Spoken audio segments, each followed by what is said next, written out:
Director Gautham Vasudev Menon அவர்கள் துருவ நட்சத்திரம் படத்தை பற்றி ஒரு விஷயத்த பகிர்ந்திருக்காரு. அவர் சொன்னதாவது, விக்ரம் நடிப்பில் உருவான துருவ நட்சத்திரம் மற்றும் அடுத்த படத்தோடைய திட்டங்கள் குறித்தும் அவர் வந்து சொல்லியிருக்காரு. அவர் என்ன சொல்லியிருந்தாருன்னா, அடுத்ததாக ஒரு காதல் கதையை எழுதிட்டு இருக்கேன், கிட்டத்தட்ட எழுதி முடிச்சிட்டேன் அப்படின்னு கூட சொல்லலாம். அதனை வந்து விரைவிலேயே தொடங்க ஆர்வமாக இருக்கிறேன்.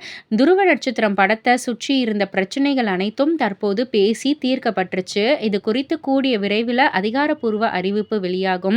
கன்னடத்தை தவிர மற்ற அனைத்து மொழிகளிலும் நான் ஏற்கனவே பணிபுரிஞ்சிட்டேன்.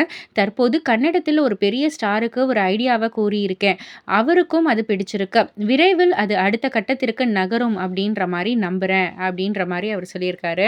ஸோ இதன் மூலம் வந்து விக்ரம் நடிப்பில் உருவான துருவ நட்சத்திரம் திரைப்படம் 2026ஆம் ஆண்டு வெளியாகும் அப்படின்னு வந்து ரசிகர்களால் நம்பப்படுது.